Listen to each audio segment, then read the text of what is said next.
So I'm in London. It's 8 p.m. and I'm at Tate Modern. And you are not here with me, physically. I'm going to do a dance now that lasts for about 18 minutes.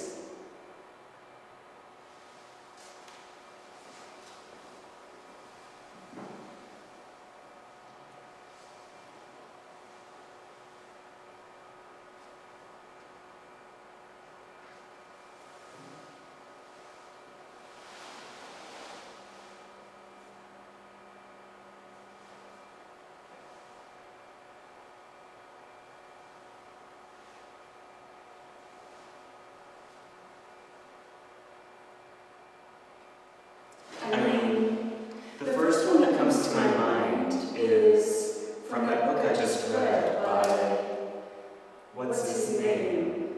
That famous Spanish author. Or I mean, he's not Spanish, he's from Chile. Roberto Bolaño. Yeah, and the book was called My Night in Chile. Basically, the book is one long paragraph. I mean, there's no paragraph breaks for I don't know, like 130 pages. But then, finally on the very last page, he starts a new paragraph. But it's just one sentence. It was something like, and then all of the shit really started.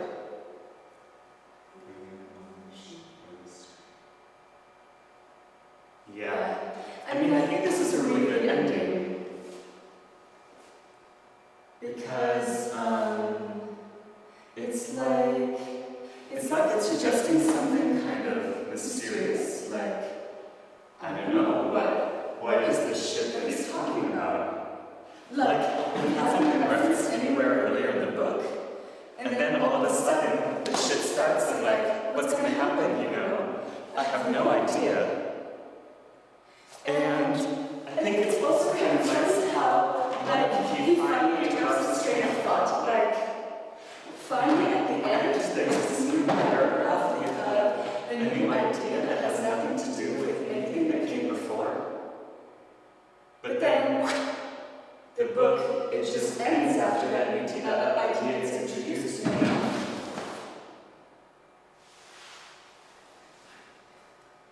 Wait, what do you mean?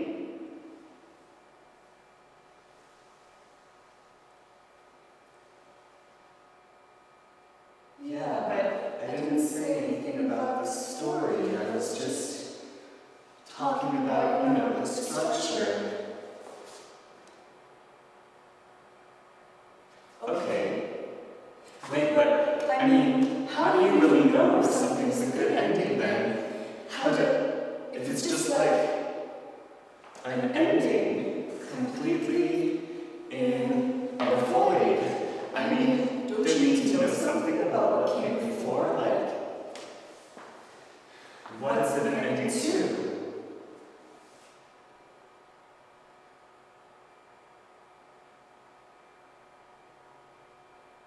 Yeah, I mean, in that case, then I don't really know if this is such a good ending.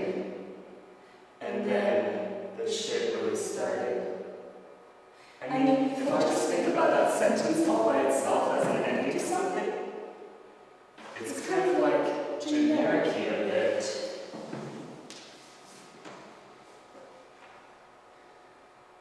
I don't know, like anything.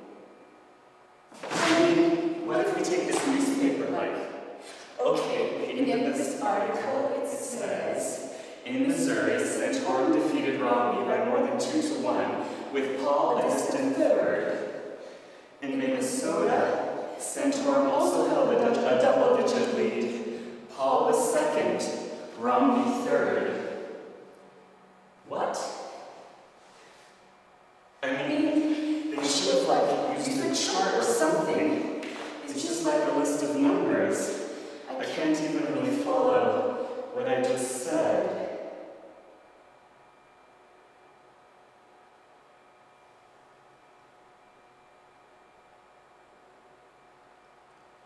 You know, if I think about it though, I mean, it's a terrible ending, it's totally boring, but I of respect that attitude of like, the ending doesn't matter.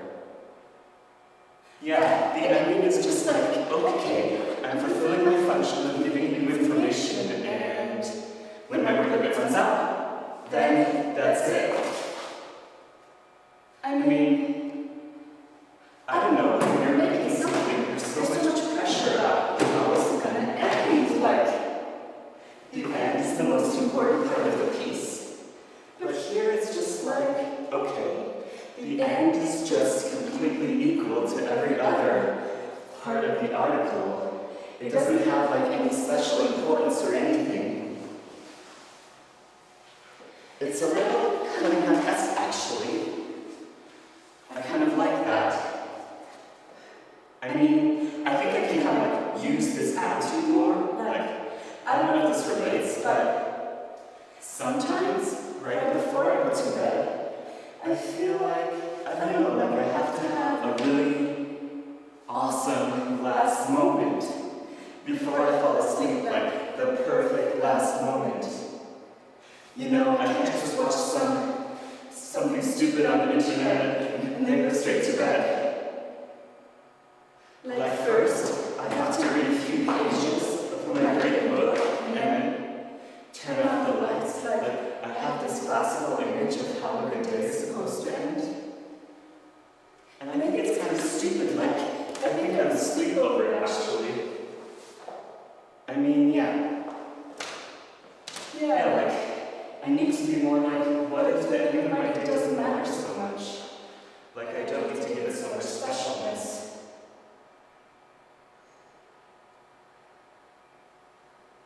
Well, oh, yeah, there's this Hitchcock movie I just saw that has a really good ending. I think I still have it on my computer. Yeah, Spellbound. Here, I'll show it to you.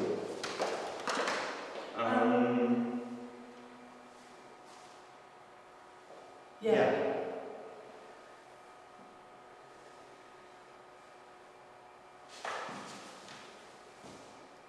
Okay, yeah.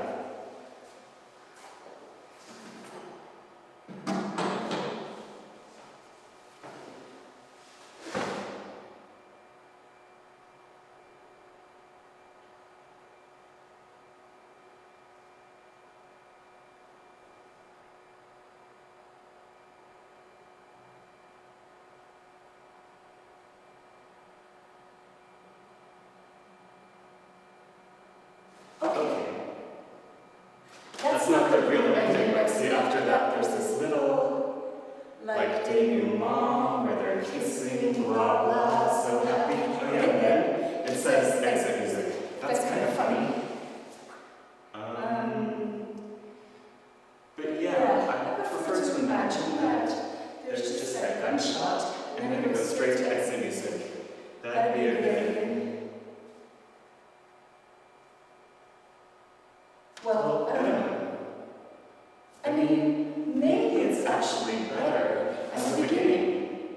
Now that I think of it, like, all of us, the audience, like, we take on, at the very beginning, we take on this subjective viewpoint of committing suicide, basically. But it's more a metaphor for, like, that the self is really just an illusion or whatever. You know, in order to start this thing, we all just have to empty ourselves completely of like any sense of having a self. And that's when the thing can really begin.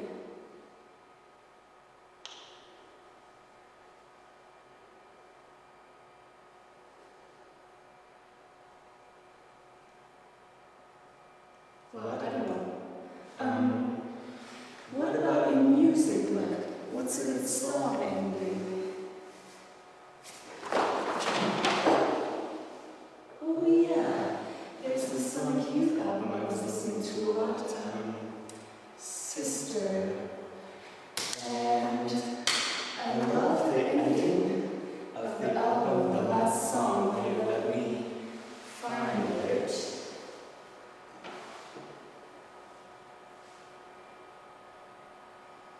Okay.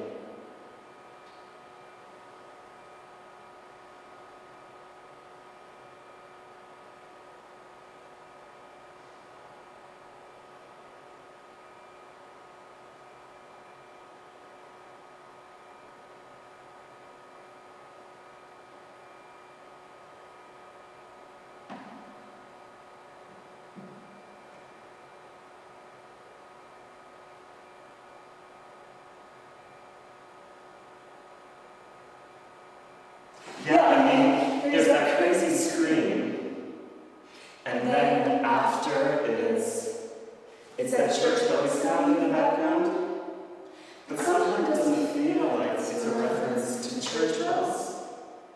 I mean, or at least it doesn't feel like it has any religious reference somehow. It's like there's just this like primal scream, and then after this kind of softening opening. And it opens into something kind of familiar, but at the same time, like, completely unknown, actually, you know? Totally unfamiliar somehow. But I guess in some ways, it's kind of like that Hitchcock ending. Like, there was that tense moment of the gunshot, but then that little stupid romantic scene after that kind of softens it a bit. But I don't know, I mean, there it feels more cheesy somehow in a way that this, I mean, this has cheesiness potential, maybe with the church bells, but I don't really take it that way. I mean, I don't really think you could take it that way.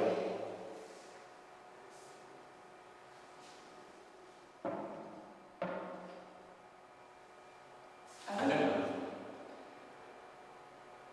If I think of other books I've read, let's see. Oh, yeah. I can go back to the words of the line again, actually, because The Savage Detectives. That is the best ending ever to anything. Look at this.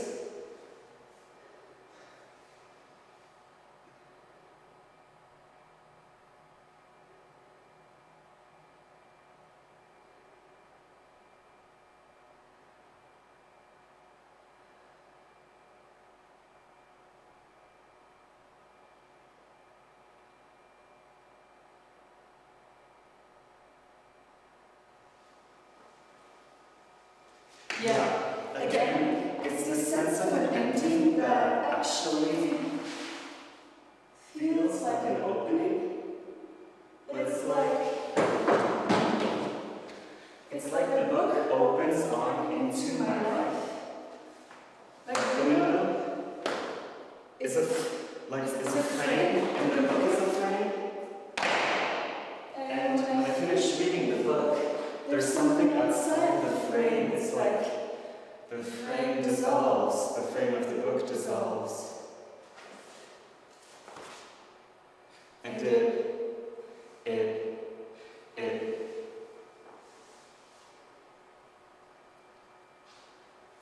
you know,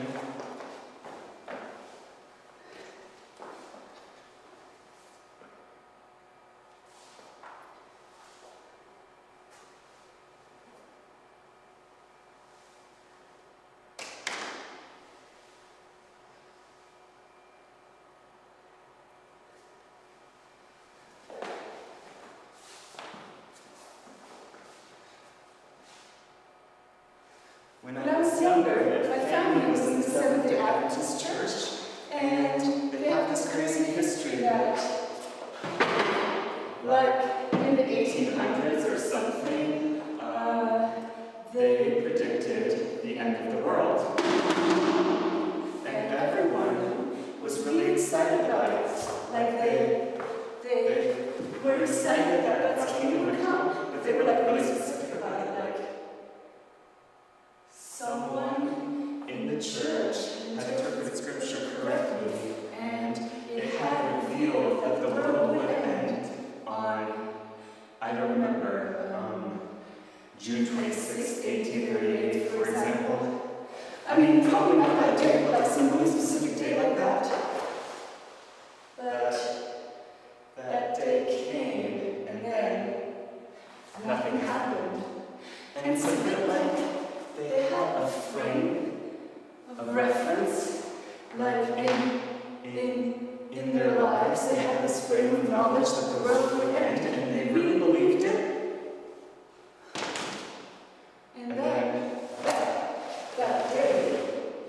the end of the world, that day when the world would end. That day came to an end, and then the next day started, and nothing had happened. And it's like, yeah. They were expecting an end, but instead they just continued.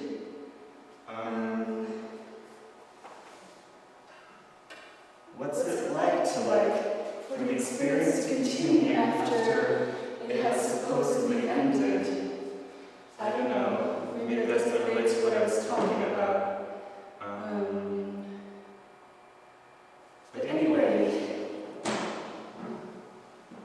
what's that?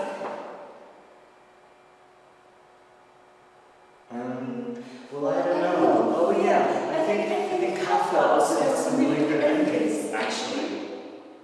yeah, like the castle. I mean, he never finished writing the book, so it's kind of, I don't know, it's like an unintentional ending, but that's what's really good about it. Like here, I'll show you. It goes like this. She held out a trembling hand to Kay and had him sit down beside her. She spoke with great difficulty. It was difficult to understand her, but what she said.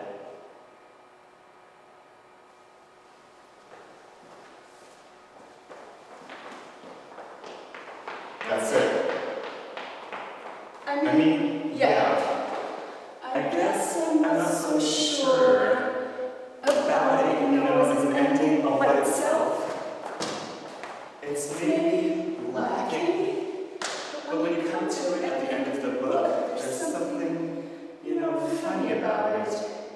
And kind of jolting, but still. What do I want to say? I mean, I never came across an ending.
Hi and welcome to the performance room, where I have great pleasure to introduce Daniel Linehan, who's the choreographer who made the piece tonight. And we're going to be able to answer your questions directly if you send them in through Google+, Twitter, Facebook or YouTube. And I've actually got a couple here already, and something that I asked you straight away about the piece actually is what the text what was the text? Yes. Tom Jackson in Brooklyn has said, "I wish I could have been part of that conversation." Where does the dialogue come from? Is it real? Well, the dialogue is real in the sense that it came from an actual conversation I had, but it was a conversation with myself in a way. So I have this practice of doing self-interviews where I speak to myself almost like a divided self in a way where I'm both the interviewer and the interviewee. And so, yeah, in this particular text came from a recording of one of those self-interviews, and the kind of pacing of the text was then transcribed into the text on the screen so that the pacing of the speech matches the same timing as the pacing of when the words appear on the screen. Is that something you've done before to generate work? Or no, this is a new direction? The first time, yeah. Yeah, but using text, I mean. Oh yeah, I've used text in other pieces before. But yeah, usually it starts from writing the text down or sometimes trying out, usually it starts from writing it down. So this time it was different, that nothing was written down until it was written down in the screen. And there's a question from Annie Abrahams in Montpellier asking if there's any relationship to sign language. I guess there was this very nice interplay, I thought, between you speaking the words, seeing the figures of the words written, and the movements of your body. There wasn't a direct relationship with sign language, although I was thinking a bit that the whole body could be expressive, so not just the arms and hands and face, but also that a gesture of a leg could also be expressive.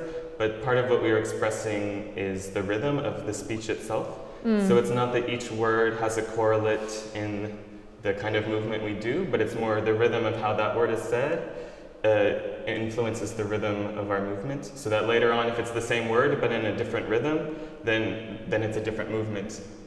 So it's a bit thinking that the movement comes more from the speech than the written word. Okay.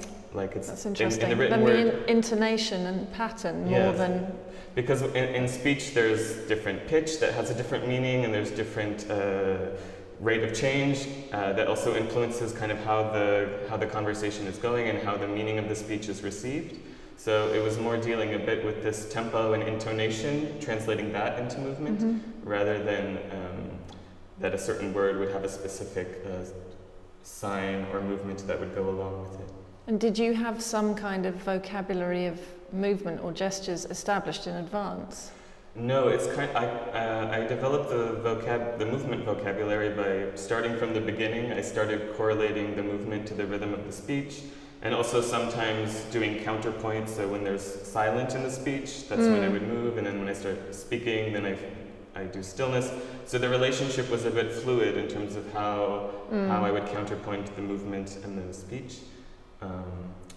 But there wasn't a vocabulary determined in advance. It's more that the vocabulary was kind of self-defined as I kept producing it. And once I had produced 30 seconds of material, then the next 30 seconds kind of made sense in relation to the first 30 seconds, and so on. So there wasn't like a code of a meta message that you're broadcasting out there to somebody who could decipher it. No. But it's a beautiful relationship, I thought.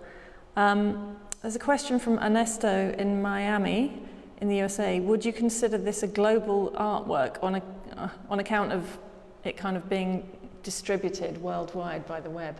I guess that's a broader question, really, of what it means to make a work broadcast in this way, which is not how you usually work. No, I'm much more used to, so I'm a choreographer making work for the stage or for a studio, and so I'm much more used to having the audience in the room when the event takes place. And so it was a bit bizarre to know that there's a lot of people out there watching, but I have no direct relationship with them. That I somehow feel that they're in the room, but virtually not. I don't feel their physical presence as much.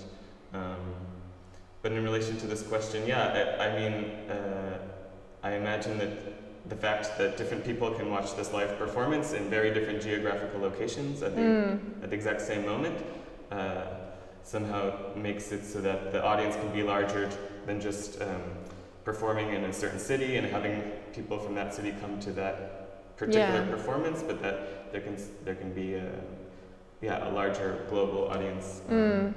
But do you miss that localness and reciprocity? Does that feel strange when you're working like this? Maybe it's too early to say because you've just done it. Yeah, I miss it, but I'm also somehow happy to try this other experience. I mean, actually, I feel I had a bit of stress, but I feel a bit more calm to not see the people directly, but to kind of know in the abstract that they're out there, but I don't feel their presence, so I felt a bit more calm in the performance of it. I guess we were thinking originally in setting this up about video artists and performance artists using the studio straight to camera, and that was a kind of feedback loop that artists were often using originally to check or look at their own work, which you were able to do here too. Yeah, so there's almost a more interior kind of contemplative way of working maybe than the normal performance mode. I don't know. Yeah, it's true. I mean, especially when I perform in my own work, I feel like I can never see it from the outside. I can record a video of it, but the actual work is in this direct relationship with the audience in the room, so there's something always missing.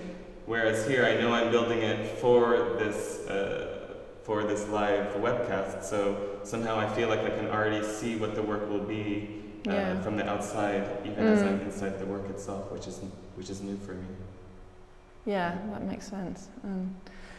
There's a question from Celine Goldman in Oxford, who asked, did you start your work with the space in mind first or the other way round? Is this a piece of dance you would have made or are making regardless of the space, the situation? The original idea behind this work, I had started working on it before I knew about this opportunity in performance room. So at first I conceived it for the stage, but then once I knew about this, that I would be doing a performance for a performance room, I thought that my conception of the piece made a lot of sense in this space. I mean, we don't need a lot of space, and we have this kind of direct relationship with this focal point downstage because we're reading the text. So somehow this focal point towards the text and towards the camera would kind of establish a direct link with the viewer who's kind of looking on the other side of that.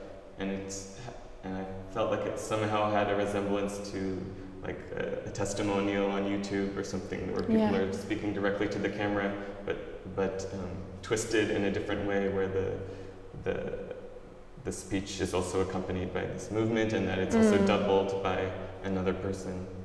And your whole theme of the piece was about endings. Yes. In lots of different ways. Could you say something about why you chose that as a starting point? Yeah, I mean, it's partly that in dance, when I'm making a dance, I'm not usually working with a kind of narrative that would have a plot that leads towards an ending, so it's always a bit mysterious, why is it continuing and why and when should it end? So I was interested to kind of call into mind the ending right away from the beginning, so that to feel like something's leading towards something, but and I imagine that there's kind of, with talking about endings, that there's anticipation about what the ending will be. So I feel like because it's a time-based work, it kind of already has this direction forward in time. And I mean, I was also thinking about end in terms of the ends and the means, and that the speech is usually used as a means to reach the end of communication. But then in the process of working, I was at first just using the speech as a means for something different, as a means for creating a movement vocabulary. So I was thinking of also kind of things that have normally a certain end, to use them for a different end. And it was kind of a play on words, but it related to my relationship with the end and the goal and what things are moving towards, and kind of also twisting that around a bit. And exactly, because the end kept becoming part of the process in the way you kept staging a kind of fake ending and then working through it, or rather a pause where we thought it might be the end and it wasn't. Yes. Yeah, that was great. There's a question from Zach Keys in London. How did you collaborate with the dancer Anneleen? Well, do you work together often? Yes, we've worked together in 2 or 3 other processes before. this particular process, I started already with the vocabulary. I had built it by myself, so then I was teaching it to her, and we were making some changes and some refinements to what we were doing. But yeah, I come with the material and the ideas, but then also during the process it's a dialogue. And we both stand outside and watch the video and give our opinions about what we're seeing. And so, yeah, it was also a process of dialogue with her. And also in other processes, I usually work in this way with the dancers, that it's not only dictating what they should do, but letting there be a conversation about what's going to happen. And then you're in the work too, so I guess her view on the work is also important, like you said, as a kind of outside view. Yeah, I mean, I can't be objective when I see myself on the screen, so she helps me to understand what I'm doing. Yeah. I mean, that was nice too, the mirroring. I really liked the whole synchronicity of it, but that was kind of in and out of sync at certain points. Yeah, I mean, mean, quite pleasing. We felt like we could give ourselves the freedom to be in sync or not in sync, and it's not that was the goal in the end, that we're in perfect unison the whole time, but that we both have this knowledge of this vocabulary, and we have the freedom to choose to go along with that or to make tiny adjustments departing from it. But it's interesting, given how you said the conversation was generated, that you didn't choose to kind of mirror yourself more exactly, like have two men, two of you, somehow. Yeah. There were these different ways that the mirroring was also a refraction or space of difference. There's a question from Tom Parkinson about why the conversation focused on, asking why did the conversation focus on works of literature? Yeah, but we also referenced movies. Referenced lots of Adventists, Seventh-day Adventists. Yeah, we referenced, but it's true, there was 3 literary references, and there's like 1 film reference, 1 music reference. I think somehow when I'm making my work and thinking about endings, it's somehow I relate, or some of the endings that have been most striking to me have been in works of literature, especially since you build up for days or weeks of reading something and it's building towards something, and then the ending can either be satisfying or unsatisfying. So somehow when I'm thinking about when is it an effective ending, my mind maybe tends to go towards literature because of that reason. But yeah, in the work we also reference endings in newspaper article, music, a film, the idea of the end of the world. So I like your thing about the end of the day, needing the perfect end of the day before you go to sleep. Yeah. I thought that was somehow related to that. Yeah. Okay, we've just got time for one more question from Reuben Watson King in New York, which is, what's your ideal setting for a performance? Ooh. Well, this could be a difficult question. I don't think I have an ideal. Like I really enjoy working in very different spaces, and even sometimes doing the same performance. I mean, one thing that's satisfying about repeating a performance is being able to do it in different spaces and seeing how it feels when you're in a small room and people are close to you, and seeing how it feels when you're in a very large hall and people are far away from you. Because also it helps the performance evolve and change to have this experience of the same performance in different spaces. Yeah. I mean, in a proscenium type theatre, I guess it's pretty different than a studio space or a gallery. Yeah, and sometimes I'll have done the same piece, but have done it in a proscenium stage, and then transfer it to a studio. And I enjoy how the piece changes in the different locations. Different formats. Yeah. I'm afraid. Well, thank you ever so much for answering the questions, and thanks to everybody who submitted them. That is our last performance room for 2013, but we will be back in the beginning of next year. Thank you, and thanks, Daniel. Thanks.